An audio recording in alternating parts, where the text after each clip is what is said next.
내 볼에 뽀뽀를 했고 이래서 내가 오빠를 끊을 수가 없다니까. 영현이도 그때는 남친이 있을 때라 당시 내 여친 은희와는 또 다른 색다른 느낌의 디저트 같은 영감을 주는 역할은 영현이가 해줬거든. 그만큼 당시에 나에게 오피스 와이프 같은 존재였던 게 아닐까. 일하고 있었어?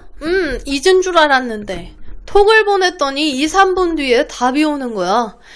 새벽 시간 야간 작업을 하다가 문득 영현이에게 톡을 보냈어. 갑자기 생각이 나기도 했고 어차피 사연글 보낸 다음 조만간 한번 봐야겠다는 생각도 들었기 때문이야. 몇 년 만에 보내는 톡인데 마치 최근까지 자주 연락을 주고받던 사이처럼 느껴지는 건 뭘까? 영현이는 작가라 항상 밤늦게, 보통은 아침이 밝아올 때까지 글을 적거나 밤샘 작업을 할 때가 많았어. 그런데 먼저 영현이와의 글을 쓰면서 마지막 연락을 했던 게 나는 2년 정도로 알았는데 그게 아니더라고. 나 스스로도 얘기를 했던 기억과 조작의 왜곡 또는 망각 그런 것들이 딱 맞는 것 같아. 새벽에 그러면서 다음 톡을 그동안 잘 지냈어? 역시나 새벽에 일을 하는구나. 2년 만인가? 했더니 2022년이 마지막 답을 한 건데 4년이 지났어. 오빠 바보네. 얼굴 본 게 2019년이고 코로나 때문에 연락을 주고받다가 2022년 코로나가 어느 정도 끝나갈 때쯤 연락을 주고받으면서 언제 한번 보자고 한 게 지금까지였던 거야. 생각을 해보면 참 나와는 많은 것들을 공유했던 것 같아.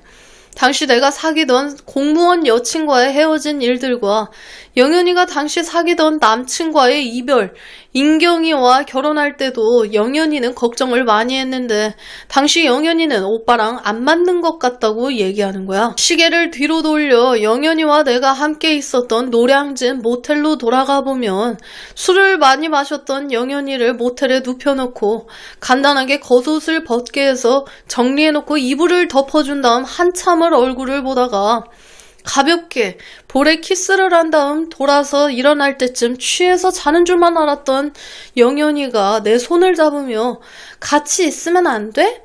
라며 눈을 뜨고 나를 쳐다보는 순간 마음이 흔들렸어. 당시에 영현이의 남친은 범생이 그 자체였어. 담배도 안 피우고 학창시절에 공부만 하고 대학에 들어간 다음 군대를 갔다 오고 영현이는 학교를 복학한 다음 알게 돼서 그때까지 사귀며 지내왔던 거야. 나도 만나서 상대를 보니 착한 친구고 나와는 1살 차이였지만 술도 몇 번 같이 마셨고 내가 하던 매장에 여러 번 놀러왔던 터라 많이 친해졌어. 그래서인지 영현이와 몇 번이나 긴 밤을 보낼 수 있었지만 절대로 선을 넘진 않았는데 그날의 모텔에서의 나는 좀 이따가 갈게 하고서는 800일을 해주고 안겨오는 영현이를 안아줬는데 그날의 일화를 별도로 적어보도록 할게요. 새벽에 그렇게 영현이와 톡을 하는데 그간 자기를 잊은 줄 알았다고 하며 서운하다고 하는 거야. 나는 그래서 많이 바쁘게 지냈고 네 소식은 인터뷰와 기사를 통해서 잘 살고 있다는 걸 알고 있었다고 하니 오빠 딸 이쁘더라 라고 해주는 거야. 그동안 영현이가 방송국에 입사한 뒤로 여의도에 원효대교 넘으면 바로 용산이라 자주 와서 함께 점심도 먹고 매장이 다 끝나고 여의도로 넘어가서 차도 마시고 한강을 함께 거닐기도 했어. 가끔씩 남친에 대해서도 얘기를 많이 했는데 내가 정말 착한 친구니 나중에 그 친구와 결혼하면 가정적인 남자로 안정적인 가정을 만들 수 있을 거라 말을 해주면 그거는 맞는데 참 재미없는 사람이라고 느낄 때가 많아. 오빠는 사업도 하고 사람을 다룰 줄도 알고 생각하는 마인드가 훨씬 크고 다양한 것 같아서 같이 살면 재미있을 것 같아 라고 말한 적이 많아.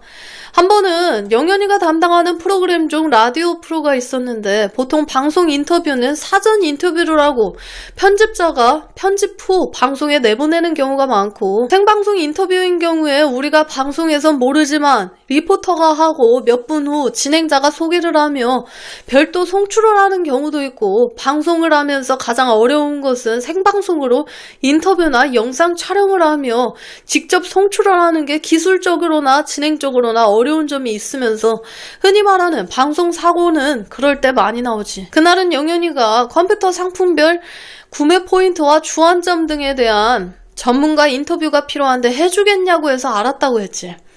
나는 사실 그 전에 IT 기업에서 근무할 때 IMF 사태 직후에 들어간 회사이면서 내가 근무하던 회사가 직접적인 관련이 있는 업무들이 많았거든. 당시 회사는 내가 신입이면서 이목구비가 뚜렷하다고 해서 사장이 방송 인터뷰를 거의 다 나에게 하라고 줘서 내가 하는 경우가 많았지. 그래서 카메라 장비에도 익숙했고 리포터와의 인터뷰는 웬만하면 대본 없이 진행도 가능해. 영현이가 부탁해서 그날 처음으로 생방송 라디오 프로그램 중간에 메인 MC와 간단하게 인사한 뒤 이것저것 관련 내용들을 막힘없이 설명도 해주고 구매 포인트와 신경 써야 하는 부분들을 잘 설명해줬는데 당시 진행 MC가 혹시 전문 방송인은 아니냐 묻는 거야. 아니라고 하니 귀에 쏙쏙 와닿는 친절한 설명과 인터뷰 감사하다고 마쳤지.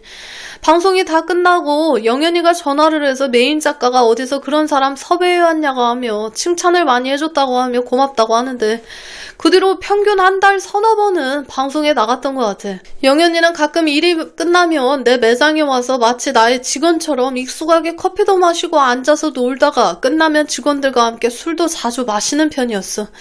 가끔 기분이 우울할 땐 강화나 파주 쪽으로 드라이브를 하면서 같이 퇴근할 때도 많았고 당시 내 여자친구는 공무원이라 거의 주말에 많이 봤고 평일에 만날 땐 나는 조금 일찍 퇴근을 해서 여친과 함께 시간을 보내는 편이었지만 영현이는 더 많이 자주 수시로 내 매장을 들리는 편이라 직원들과도 나중에 많이 친해진 사이로 변했지. 은희는 시청 내에서 가장 예쁜 공무원이었어. 여자친구분이신가 봐요. 엄마는 평소에 친절하면서 업무적으로 깔끔하고 멋진 스타일의 모습이 마음에 들었던 건지 웬만한 여자는 내가 마음에 들어하지 않는다는 걸 알면서 꼭 한번 만나보라고 해서 만나봤는데 와, 처음에는 이쁘고 멋진 느낌을 받았다가 놀라운 건 은희를 처음 만났을 때 쓰는 향수가 자스민 향이었다는 거야. 은희는 평소에 나의 엄마와는 자주 대화도 무엇보다 엄마를 처음 봤을 때 아우라가 느껴질 정도로 눈에 확 들어왔다고 했는데 나 또한 맞다고 해줬어. 시간을 좀 더 과거로 가보면 내가 고등학교 1학년 때 담임선생님이 양씨였는데 엄마가 학교를 다녀간 뒤로 가정방문 형식으로 집에 한번 왔었고 엄마의 사무실도 두세 번 왔었다고. 나중에 얘기를 해줬는데 지금 생각해보니 그때 담임도 30대 중반의 노총각이었는데 엄마를 볼 생각에 일부러 왔던 걸로 기억을 해. 그런 거 같네. 이 시청자분 어머님 사진 봤는데 완전 아름다우시거든요.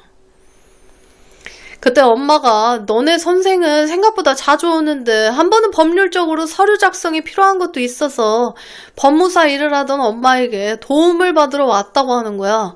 그때 담임 선생님은 유독 자주 나한테 엄마는 잘 지내시냐, 학교는 또 안 오시냐 자주 물어봤었는데 선 넘네. 지금 생각해보니 다 이유가 있었던 것 같아. 그때는 나 또한 학교가 끝나면 거의 매번 엄마의 사무실에 놀러가 바로 옆 중국집에서 짜장면이나 짬뽕을 먹었고 사무실 아래쪽에 롯데리아도 생겨 햄버거를 먹거나 돈가스 전문점에서 자주 먹었는데 그때 친구들이 나를 많이 부러워했지. 엄마의 사무실 여직원과 특히 사무장 누나는 내가 갈 때마다 나보고 너는 여자친구 없어? 라면서 거의 매일 출근을 하는 나와는 친하게 지냈거든. 그때 엄마가 운영하던 사무실이 1층이었고 그 건물 3층엔 아버지가 운영하는 세계일보 지사가 있었으며 아빠의 행정사 사무실은 그 건물 2블럭 옆에 건물에 있었는데 아버지의 사무실은 한 번도 간 적이 없어. 그때 가정형편이 어려운 친구들은 내가 엄마한테 부탁을 해 새벽에 신문 배달을 하도록 해줬는데 그때 신문사 지사에는 오토바이가 3대가 있었고 내 친구들은 배달을 그 오토바이로 하고 평소 학교를 다닐 때도 편하게 오토바이를 타고 다니도록 엄마와 아빠는 허락을 해줘서 그 친구들이 가끔 부러울 때도 있었지. 그래서 그 친구들은 언제나 학교에선 내가 하는 부탁이나 특히 오토바이 타는 걸 가르쳐달라고 하면 절대로 들어줘서는 안 된다는 조건을 내걸었다는데 순순히 내가 또 그 말을 들을 리는 없는 거였고 내가 한 번씩 사정하면 어쩔 수 없이 타는 걸 가르쳐줘. 그때는 즐거웠지. 이분도 잘 사는 분이네. 그렇지. 친구들 중 특히 둘은 신분사 배달을 오랫동안 하면서 나에게는 학교에서 거의 보디가드처럼 나를 보호도 해주고 많이 친하게 지냈어. 그중 한 친구는 학교에서 태권도 선수로 생활을 했었는데 덩치도 크고 힘도 아주 센 친구라 그 친구 둘이 있어서 학교에선 아무도 나를 안 건드렸어. 태권도를 하는 친구는 원래 집이 전라도 장성인데 올라와서 자취생활을 하며 용돈을 받았는데 아르바이트를 하며 돈을 더 벌기 원하기도 해서 나에게 부탁을 했고 나도 알았다고 하면서 학교가 끝나고 자율학습을 빠지고 엄마의 사무실로 와 부탁을 하니 들어주는 거야. 그때 그 친구가 엄마를 처음 봤는데 나한테 너희 엄마야? 그래서 그럼 우리 엄마 예쁘지? 그랬고 한동안 엄마를 한참 쳐다보고 있으니 엄마도 나중에 일을 하시다가 알았는지 나를 쳐다보며 엄마 얼굴에 뭐 묻었니? 묻는 거야. 그래서 아니라고 했지. 엄마한테는 그 친구가 집은 시골이고 혼자서 자취생활을 한다고 하니 틈날 때마다 그 친구한테 짬뽕이나 짜장면을 자주 사줬어. 그리고 그때 지금도 생각할 때 열이 받는 일이 있었는데 학교에 엄마가 왔다 간 뒤로 어떤 선 넘는 놈 하나가 나한테 야, 너 엄마 친엄마 아니지? 새엄마 아니냐? 하면서 열받게 했는데 역시나 태권도 선수인 친구와 또 다른 친구도 학교에서 거의 짱 먹는 애라 그 얘기를 듣자마자 학교 옥상으로 끌고 가 이빨도 2개 부러뜨리고 거의 기절할 때까지 두들겨 패놔서 나중에 엄마가 그 친구 병원비와 합의금까지 물어줬는데 운동하는 친구가 힘도 세고 웬만해선 잘 참는 친구인데 나한테 그 얘기를 듣자마자 선 넘는 놈을 찾아서 잡으러 나갔는데 그 친구 녀석을 초죽음이 될 때까지 패는 모습에 나도 겁을 먹고 그 친구를 막으려고 나서니 막지 마라. 막으면 너도 나한테 맞는다. 그래서 아무 말도 못하고 가만히 있는데 엄마는 나중에 모든 사실을 듣고선 나한테 너는 너 스스로의 문제를 왜 관련도 없는 친구들을 끌어들여. 그런데 코로나 전까지는 그래도 1년에 한 번 이상은 고등학교 동창 모임을 하는데 그 친구들은 언제부터인가 안 나와서 소식이 궁금하기도 해. 올해는 오랜만에 고등학교 동창 모임을 할 것 같은데 한번 보고 싶기도 하지. 그럼 다시 당시 나의 여친인 은희에 대한 얘기를 해보면 자스민 향을 쓰는 은희가 좋기도 하고 익숙한 느낌. 그때 막내 이모는 이미 호주로 떠난 지 7년이 넘어 궁금하기도 했는데 엄마는 물론 삼촌과 다른 이모는 내 앞에서 막내 이모 얘기를 단 한 번도 안 했고 또 내가 물어볼 처지도 아닌지라 그때는 점점 잊고 있던 시기였는데 은희의 은은한 자스민 향은 왠지 기분이 좋았지. 워낙에 예쁜 편이라 시청 직원들한테 인기가 많았다고 하는데 나와는 거의 결혼 직전까지 갔다가 못했어. 그럼 다시 이 이야기의 주인공인 영연이와의 이야기를 해보도록 할게. 이야기가 시대적으로 20년간의 사이를 넘나들기 때문에 집중을 안 하면 헷갈릴 수 있으니 집중을 잘 해보는 게 좋겠어. 어쨌든 그날 라디오 방송이 끝나고 저녁 때쯤 영현이가 전화를 해서 오빠 덕분에 방송국의 작가한테도 칭찬 많이 들었어. PD들도 새로운 방송 프로젝트 생길 때 같이 하자는 얘기도 들었다? 라고 하니 나도 기분이 많이 좋더라고. 영현이와 주말에 한 번은 경기 퇴촌을 함께 가게 됐는데 그곳은 한적하면서 조용한 전원 카페이지. 그곳의 사장님이 도자기를 만드는 장인이면서 카페도 운영하는 곳이라 함께 출연 섭외를 하는 게 목적이라고 하는 거야. 마침 방문했을 때 토요일 오전 이른 시간이라 사장도 있고 조용히 해서 차를 2잔 시켜 마시며 사장과도 간단하게 대화를 하던 중이었지. 카페는 인테리어가 깔끔하며 은은한 조명이 참 예쁜 곳이었어. 야외의 테이블과 장식들도 조화로우면서 시그니처 장식이라고 할 수 있는 작품 도자기들도 군데군데 조화롭게 배치되어 있는 게 아름답더라고. 보면서 장소를 섭외하려고 하는 이유를 어느 정도 알 것 같았어. 영현이가 어느 정도 카페 사장과 대화를 하는데 내용을 들어보니 장소 섭외와 자신 또한 도자기를 만드는 작가로서 함께 방송에 나가 인터뷰와 출연자들의 도자기 만드는 체험을 가르쳐주는 것들에 대한 출연 등이 부담스러운지 선뜻 방송 출연을 결정을 못하는 듯 하더라고. 그렇게 한 30여 분이 지났을까? 영현이가 화장실을 잠깐 갔는데 가만히 보니 카페 앞에 주차장 포니 픽업 한 대와 클래식 바이크가 하나 서 있는 거야. 딱 보니 카페 사장도 자동차를 좋아하는 매니아이기도 한 거지. 내가 그래서 포니 픽업 후기형 모델이네요. 관리 참 잘하셨네요 했더니 사장이 나를 보며 차를 많이 좋아하는 모양입니다 하고 호응을 해주는 거야. 나도 워낙에 차를 좋아하던 때고 대학 1학년 때부터 차를 가지고 있었지만 당시에도 나는 차를 3대를 가지고 있을 때였고 웬만한 자동차 관련 잡지와 도서는 섭렵을 하고 있을 때라 전문가급으로 차에 대해선 잘 알고 있었지. 그런데 사장이 나한테 픽업 차량에 조수석 창문을 올리는 손잡이가 고장났는데 부속을 구하기 어렵다고 하는 거야. 미션! 부속을 찾아라! 그래서 내가 장안동에 중고 부속을 취급하는 곳을 많이 알고 있기도 했고 천안 쪽 수입차 부품과 오래된 차량들을 수집하는 사장님을 소개해드릴 테니 거기에서 쉽게 부속을 구할 수 있다고. 그 외에도 차와 관련된 이런저런 재밌는 대화를 한참 하고 있었지. 그러던 와중에 영현이는 잠시 동안 카페에 이곳저곳 구경하고 있었어. 그러던 중에 내가 사장한테 우리 사장님 편하게 말씀도 잘하시고 웃는 모습 멋있는데 방송이라고 해도 별 다를 게 없는데 그냥 편하게 지금처럼 해보는 게 어떨지 물었고 가게 홍보도 잘 될 것 같다고 하니 환하게 웃는 거야. 그 정도면 섭외는 거의 마무리된 것 같은 느낌이 들어 영현이를 쳐다보며 작가님 이쪽으로 오세요 하니 왔길래 얼른 자리에 앉혀 방송 일정과 컨셉을 설명하라고 해줬어. 대표님 또한 예술가로 출연하는 거라 대략적인 원하는 구성 등을 마무리하도록 하고 그곳에서의 일정을 마치고 그곳에서 나와 양평 쪽에 자주 가는 카페가 있어 시원한 바람을 느끼며 차를 몰고 갔어. 가면서 갑자기 영현이가 고개를 돌리며 내 어깨에 기대며 오빠 어떻게 한 거야? 내가 그곳 사장님이 의외로 자동차 매니아던데 내가 좀 조언을 해줬어. 원래는 그곳이 다른 프로그램에서 예전에도 장소 섭외하려고 했는데 못했던 곳이야 라고 하더라고. 그래서 원래는 그 장소가 섭외가 안 되면 사정에 동의를 해줬던 다른 장소에서 진행을 하려고 했다는 거지. 야... 드라마 같다. 비즈니스를 하다 보면 상대와의 협상이 잘 풀릴 때도 있지만 막힐 때도 많아. 보통 그럴 땐 딱딱한 대화보다 상대가 흥미를 가질 수 있는 주제나 가벼운 주제를 가지고 긴장을 풀어주며 편하게 대화를 풀어나가는 게 비즈니스에 도움이 될 때가 많거든.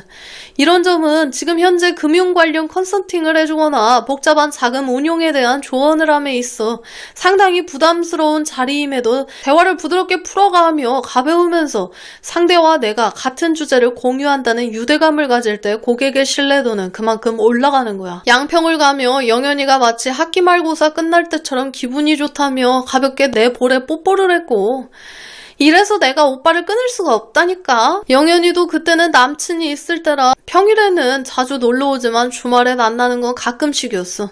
당시 내 여친 은희와는 색다른 느낌의 디저트 같은 영감을 주는 역할은 영현이가 해줬거든. 그만큼 당시에 나에게 오피스 와이프 같은 존재였던 게 아닐까? 그런 것 같네. 영현이의 남친은 헤어진 뒤에도 나와는 동생처럼 친하게 지내는 편이야. 정말 착하면서 일탈이라고는 한 번도 안 해본 모범생이라 어쩌면 영현이와 안 맞는 부분이 많았을 거야. 정말 착한 남친인데 그런 사람 어디 가도 만나기 힘들다 해주며 잘 사귀다가 결혼까지 하라고 하니 막상 사회생활을 하다 보니 자기와는 안 맞는 부분이 많고 재미가 없으면서 무미건조한 사람이라 흥미가 떨어진다고 했는데 그런 생각을 하는데 내 영향도 아마 컸던 것 같아. 방송가에서 작가와 새끼 작가의 관계는 라인과 인맥으로 이어지는 관계라고 보는 게 맞아. 방송가도 생각보다 시장이 많이 좁아서 평판이 안 좋아지면 방송가에서 버틸 수가 없는 구조이기 때문이야. 연기자나 PD들도 그런 구조라 의외로 선후배와 인맥 관리가 중요한 부분으로 작용하지. 그러니 영현이도 월 7, 80만 원만 처음에 받으며 일은 밤늦게까지 하는 경우가 다반사고 주말에는 섭외나 외주 활동도 해야 할 만큼 주종관계가 확실한 조직이 방송가였어. 자, 그럼 현재의 시점으로 돌아와 몇 년 만에 영현이와 톡을 하는데 나는 전혀 어색함이 없었어. 새벽에 당연히 잠을 안 자고 일하는 게 당연한 것까지 알 정도로 믿음이 있다는 것. 이게 참 중요한 것 같지. 아마도 인경이가 없었다면 나는 영현이와 결혼을 했을지도 몰라. 처음 봤을 때 뭐 이런 별종이 있는가 하며 신기했지만 의외로 착하며 자신이 지켜야 할 선은 확실하게 알고 있는 여성이거든. 그런데 영현이의 아버지가 군인으로 나중에 별까지 달고 예편을 하신 분이라 예의와 자신의 위치 등을 설명하는데 분명한 기준을 가지고 있었지.